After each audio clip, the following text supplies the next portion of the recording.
सिखा ही रखा कि जब हमारे नालायक बच्चे लायक ना बन पाए तो कोई बात नहीं, उसको ये मत बताओ कि बेटा तू नालायक है, उसको ये बताओ कि बेटा तू आरक्षण की वजह से एक बार फिर से बहस छिड़ गई है, चाहे टीवी हो, चाहे डिजिटल मीडिया हो, लंदन टॉप हो या फिर आज तक हो, वो आरक्षण को लेकर नए नए सवाल खड़े करते जा रहे हैं। और जो ट्विटर पे भी एक जो है ट्रेंडिंग चली हुई है आरक्षण को लेकर, क्रिकेट को लेकर जो है वो अभियान चला हुआ है कि बिना आरक्षण के देखिए क्रिकेट में अच्छा करते जा रहे हैं खिलाड़ी।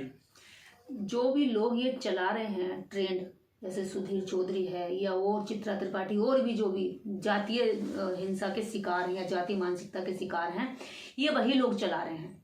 अगर ये कह रहे हैं कि क्रिकेट में आरक्षण नहीं है इसलिए हम जो है वर्ल्ड कप तक जा रहे हैं, तो इनसे ये पूछिए मोहम्मद शमी क्या ये ब्राह्मण है? और जितने भी सूरज यादव है क्या वो शूद्र नहीं है? वो भी तो आरक्षण वाला ही है। जब इनको अवसर नहीं दिए, तुमने तो ये कहीं दिखाई नहीं दिए, आज उनको अवसर मिल रहे हैं, अपनी योग्यता से वो आगे जा रहे हैं। हिमा दास 6 गोल्ड मेडल लेकर आई, क्या वो लड़की आरक्षण वाली लाइन की नहीं है? वंदना कटारिया जिसने 400 मैच खेले लगभग वर्ल्ड, हाँ पीटी उषा, तो ये क्या आरक्षण वाली उसके वर्ग के नहीं, आरक्षण वाले वर्ग के, और खासकर लड़कियां ऐसे जब ये लेकर आ रही हैं और पूरे देश का नाम रोशन कर रही हैं, 6 गोल्ड मेडल ला करके इस देश को पूरे विश्व स्तर पर पहचान दिला रही हैं। और उसके बाद में अभी प्रिया मेघवाल बॉडी बिल्डर में, प्रिया मेघवाल वहां से बॉडी बिल्डर में जीत कर आई। तो ये जितने भी लोग कह रहे हैं कि आरक्षण एक कलंक है, या आरक्षण की वजह से हम लोग तरक्की नहीं कर पाते, जहां आरक्षण नहीं होता हम जाते हैं, तो मैं उनसे ये जानना चाहती हूँ, जुडिशरी में आरक्षण नहीं है। जुडिशरी में अभी भी लगभग भारत के अंदर 5 करोड़ केस पेंडिंग है, और इन केसों को पेंडिंग रखने का ठीकरा किसके सर पे फोड़ोगे? इसका भी सर पे आरक्षण फोड़ोगे। और जिन्हें आरक्षण में समस्या दिखाई देती है उनके घर में अगर किसी तरह की कोई आपदा आ जाए, कोई बीमारी आ जाए, तो वो उसको भी आरक्षण के नाम से कोसते हैं। उनका बेटा निकम्मा नालायक निकला है तब भी कहेंगे आरक्षण की वजह से मेरा बेटा कामयाब नहीं हो पाया। उनके घर में किसी तरह की कोई दिक्कत आ जाए, बीमारी आ जाए, तो भी वो आरक्षण को वो करने लगेंगे, आरक्षण को बदनाम करने लगेंगे। इन्होंने सिखाई ये रखा कि जब हमारे नालायक बच्चे लायक ना बन पाए तो कोई बात नहीं, उसको ये मत बताओ कि बेटा तू नालायक है, उसको ये बताओ कि बेटा तू आरक्षण की वजह से लायक नहीं बन पाया है। और दूसरी बात ये कि इनको ये पहले समझना चाहिए जो आरक्षण का विरोध करते हैं कि आरक्षण है क्या चीज। आरक्षण इस देश में जातीय सिस्टम में जिन लोगों को मानवीय मूल्यों से दूर रखा गया, जिनको सड़कों पे ना चलने दिया गया, जिनको जूठन खाने के लिए मजबूर रखा गया, जिनको लोगों के बीच में उठने बैठने से मजबूर रखा गया, जिनके सताने की कोई अंतहा नहीं थी, जिनके शोषण की कोई अंत नहीं था, ऐसे लोगों को हजारों वर्ष तक जब सताया गया, सिस्टम से नीचे रखा गया, ऐसे लोगों के लिए एक विशेष अवसर के रूप में आरक्षण दिया गया। और आरक्षण मात्र नौकरी में और एजुकेशन में था, एजुकेशन में तो धीरे धीरे खत्म कर चुके, नौकरी में भी खत्म कर चुके हैं। तो ये अब बच्चा कहाँ आरक्षण? आरक्षण के नाम पे जिनको ये बदनाम करते हैं उनको आरक्षण नहीं मिल रहा। इस समय जो आरक्षण को बदनाम करते हैं वो 10% आरक्षण की मजे लूट रहे हैं, और वो आरक्षण भी लेते हैं और आरक्षण को बदनाम भी करते हैं। ये बड़े दुमई नाग हैं, ये लोगों को एक तरह से बदनाम करके अपना जो जबरदस्ती का हक खा रहे हैं उसको छुपाए रखना चाहते हैं, उसको पर्दा डाल के रखना चाहते हैं। लेकिन अब देश की जनता जान रही है कि ये क्या है और इनकी सच्चाई भी निकल कर आ रही है।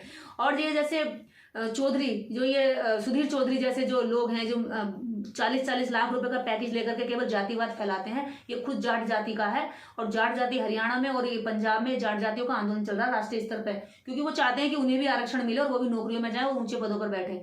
अब उन्हें लग रहा है कि अब खेती बाड़ी में ज्यादा प्रॉफिट नहीं बचा है तो नौकरियों में मांग रहे हैं। और ये हरियाणा में पंजाब में जाकर के जरा आरक्षण को कोसना शुरू कर दे तो इसको वहां जाकर के लपेट लेंगे लोग, वहां बेकार में ये इसकी क्या स्थिति होगी, इसे पता है कि मेरे साथ क्या होने वाला है।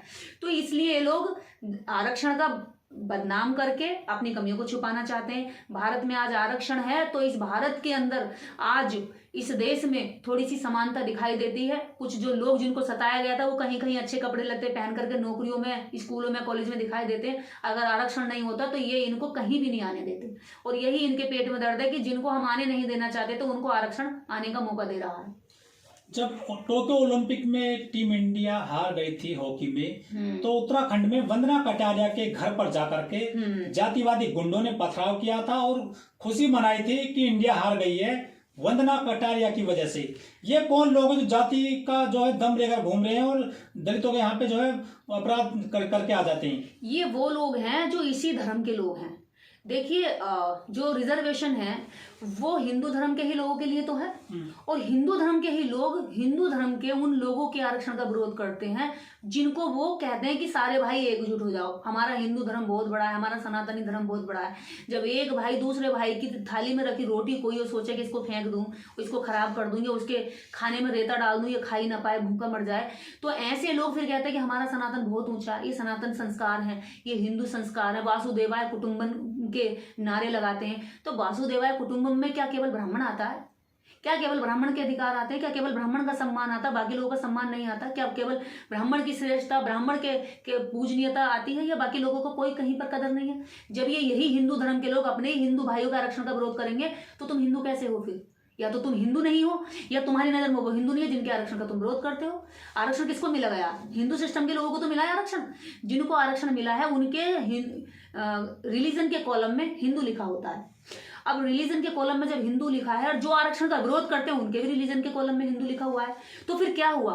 हिंदू धर्म की लड़ाई कभी भी बाहर के लोगों से नहीं रही है या बाहर के दूसरे धर्मों से नहीं रही है। उसकी लड़ाई हमेशा अपने ही धर्म के शूद्रों से रही है, अछूतों से रही है, क्योंकि वो नहीं चाहता कि शूद्र और अछूत एक बड़ा तबका बराबरी का जीवन जिए, सम्मानजनक जीवन जिए, कहीं तरक्की करे, कहीं बढ़ोतरी करे। वो अपने ही भाइयों की रोटी को ताकता रहता है, उसको छीनने की कोशिश करता रहता है। लेकिन फिल्में भी आ गई आरक्षण पर, तो आरक्षण पर फिल्म आई थी। देखिए आरक्षण पे फिल्में बन गई और अब जागरूकता आ रही है। जैसे आपने देखा होगा कि वंदना कटारिया के घर पे जो लोग जाकर के इस बात का जश्न मना रहे थे कि तुम्हारी उनकी हार का जश्न मना रहे थे, ये नहीं दुख मना रहे थे कि हमारा देश हार गया है, या एक तरह से ये मुंह चढ़ा रहे कि तुम किसी लायक नहीं हो क्योंकि तुम आरक्षण वाली लड़की हो। और ऐसी कितनी सारी लड़कियां इस देश के अंदर प्रतिभा के होते हुए भी पीछे दबाकर रखी गई क्योंकि उनकी जो जाति थी वो उन्हें सूट नहीं करती थी। पिछली बार वर्ल्ड कप में टीम इंडिया हार गई थी, तब इन्हें क्यों पटाखे नहीं फोड़े वहां पर जाकर? नहीं फोड़ेंगे ना, वो जातिवाद का शिकार इस देश के अंदर जातीय लोग होते हैं जिनको इन्होंने एससी कहा है, शूद्र कहा है, अछूत कहा है, ओबीसी कहा है। ये तो ओबीसी को जागरूक होना चाहिए और एससी की जातियों को जागरूक होना चाहिए कि तुम्हारा असली दुश्मन कौन है, तुम्हारे हकों की बुराई कौन करता है, तुम्हारे रिजर्वेशन को नुकसान कौन पहुंचाना चाहता है।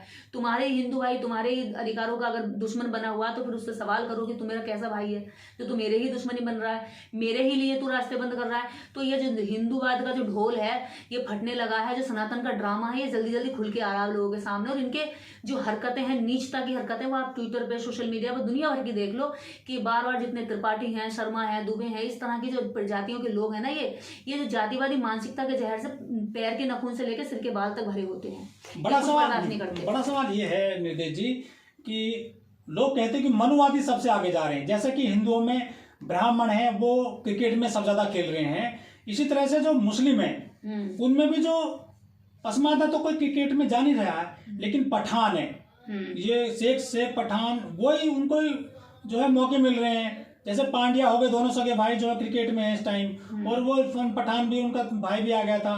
तो ये क्या जो छोटी जातियों को, चाहे मुसलमान हो चाहे हिंदू हो, ये मौका क्यों नहीं दे रहे क्रिकेट में? चाहे दलितों को मौका नहीं मिल रहा, मुसलमानों में जो है वो जुलाहे को मौका नहीं मिल रहा है, या जो अंसारी को मौका नहीं मिल रहा है। खान पठान तो जा रहे हैं क्रिकेट में, इधर से शर्मा जा रहे हैं, तिवारी जा रहे हैं, रोहित जा रहे हैं, सब जा रहे हैं।